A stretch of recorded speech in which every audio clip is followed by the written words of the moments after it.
Okay, so I was contacted recently on behalf of Rayfoto to try out this projector in exchange for a review.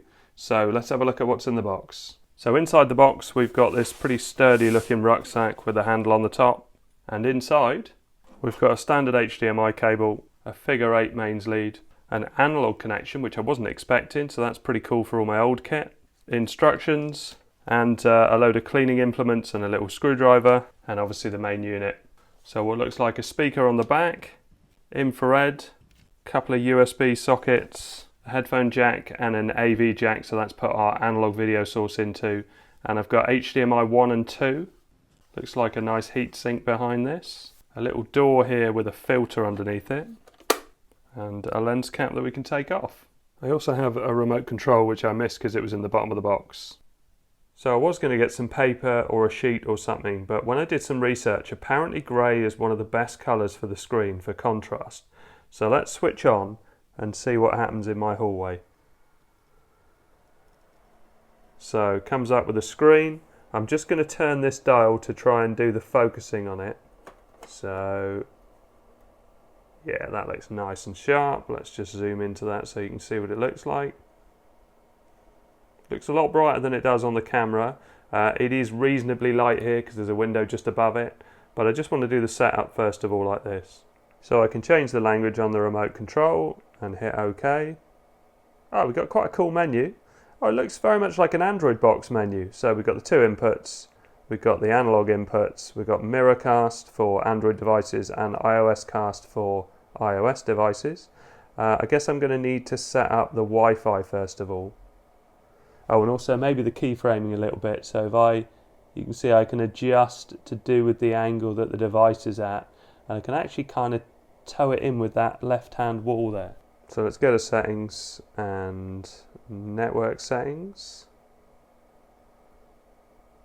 Oh, it is bright. It's because it's not dark in the hallway. It's what, 1024. It's reasonably bright outside. The sun is on the wall that it's on, so it's shining in. And that is impressive. And there's my Wi-Fi.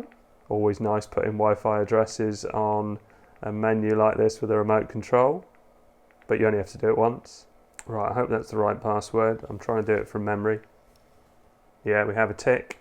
So on my Honor phone, because I'm using my iPhone to record, let's scroll down and go for wireless projection, searching for devices. And on the menu, let's put it into that mode. So Miracast, Netlink E4BB, which is what it says on there. So let's press that. Connecting. Group created OK, it says on the projector. And there it is. So cool. So if I go into Chrome and pop it on its side so we can see it full screen, and that is amazing. So very, very, very simple to set up. Let's go back and start playing a YouTube video if I've got enough battery life on this. Oh, the sound isn't bad. That's the sound on the speaker that's already in there. Why is this not going full screen? There you go, and that's full screen. Again, with quite a lot of light. Yeah, that is decent. Let's see if we can get this larger somewhere else. So this is my Sony 4K TV, which is a 43 inch. I'm going to replace it with the projector, so I'm going to get rid of the telly, and the next thing you'll see will be the projector at the other side of the room, about 3 meters 15 away. And here it is from the projector, and if we just change that angle a little bit just so you can see the ceiling.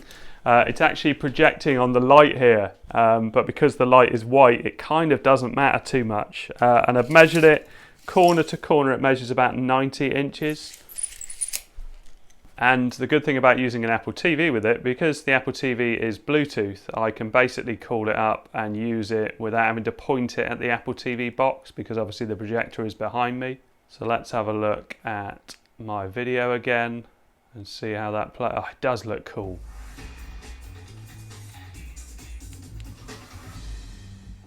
Oh, and of course the sound's coming through my HomePods because that's how my Apple TV is set up. That's why it sounds so good.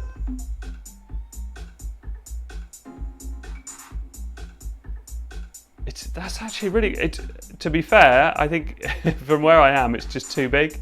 So I would really need to move the projector closer to the wall, maybe mounted on the ceiling. I saw that listed in the instructions. But that just looks so cool. I definitely need to try some gaming on this and get it a bit closer. I don't need it quite as big as that.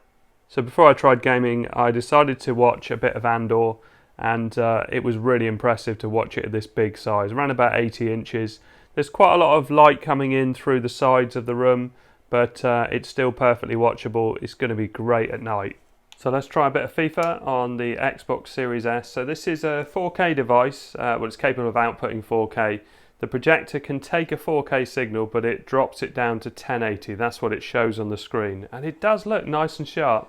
So it'll be interesting to see if it copes with the gameplay well. It does look pretty decent.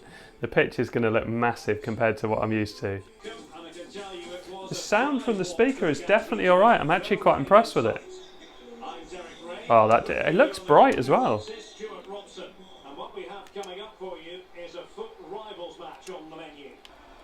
It's got to be mine. Oh, he's straight in with a goal as well. Maybe I'll play better on it. It looks incredible. The stadium looks really good. All these shots look really impressive. Offside, maybe not. Oh no, it's a perfect run. Nice. And I've just looked at the score. I'm actually playing against the Lee. I'm BMX, so if it looks like I'm losing 4-1, I'm not. I'm winning.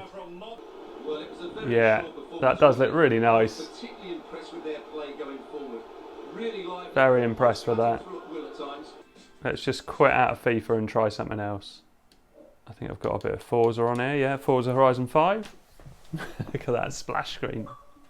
Trouble is, it's not going to come across as to how much of my wall this is taken up, but it does look impressive.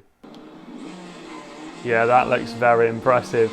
Now let's change, oh, wrong way. Let's change the camera angle and get in the car. Wow.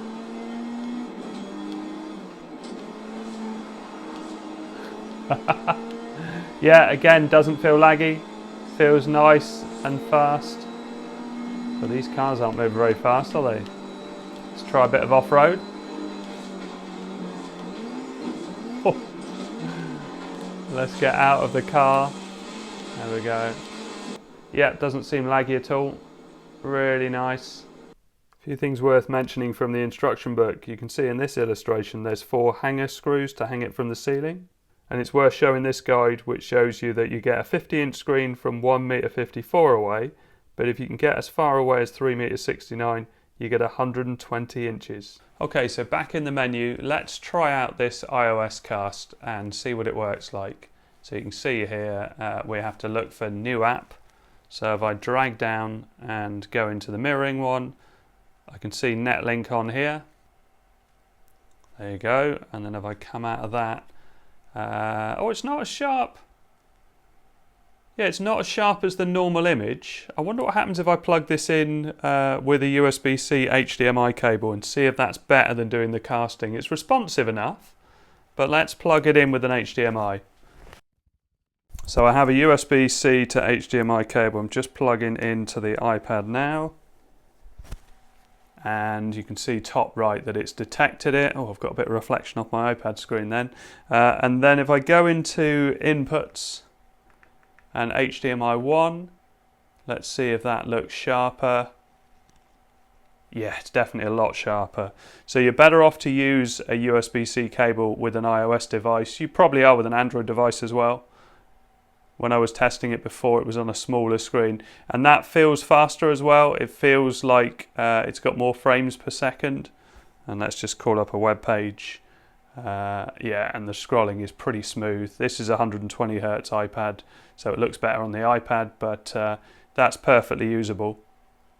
And I noticed just now, so in the menu before, I was just using the settings that were in here, and there didn't seem to be a lot of settings. You can see here, system settings, language, update, Bluetooth. I guess Bluetooth is for audio. But if I go back projection setting as well. You can switch it depending on where the orientation of the projector is. You can see that it's reversed all the writing there. So if it's going to be upside down on the ceiling, you'd need to use those settings. And there is a focus mode here. I'm not sure if that is moving the lens. Doesn't seem to be changing too much to my eye. But there is also a quick menu button which gives you more options. So I've been watching it on standard mode. There is a dynamic mode. So you can see that that's going to bring things up a bit more. We've got color temperatures, so if you like a warm image then you can. And then if we go back by pressing the menu button, but loads of different controls in there that I missed before.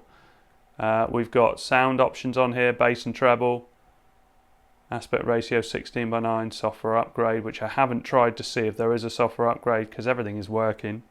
So just having a look at the link that Rayfoto sent me, this is €240, and so I was figuring it's going to be about £240 as a projector, but it turns out it's 147. I'm actually really surprised. I wouldn't have thought you'd have got that sort of performance from that sort of price of projector. Years ago I remember taking home a Sony one which was £1,000 many years ago, back in the 90s, and it was nowhere near as good as this. I know things have changed, but I didn't expect to get that sort of brightness in not that dark a room.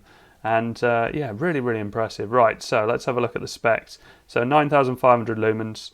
So 1080 is the resolution that it projects in, but it can take a 4K image input into it. So it just means that it's compatible with various different images. So they're talking about a contrast of 10,000 to 1. 5-watt stereo speaker, which doesn't sound like a lot, but actually it was pretty loud. Much better through my HomePods. Keystone correction we know about, defocus and focus. So Bluetooth audio, which I mentioned before. Talks about wide compatibility in the specs as well. So I mentioned about the analog jack, the 2 HDMIs, the fact that you've got the wireless from Android and from iOS as well. But also what I haven't mentioned is that you've got USB support. So if you've got movies or photos on a USB stick, it will play that. It's got its own little interface for that. So thanks very much to Rayfoto for sending me this projector. I've really enjoyed trying it out, and I'm actually going to watch more of Andor on the big screen rather than my TV.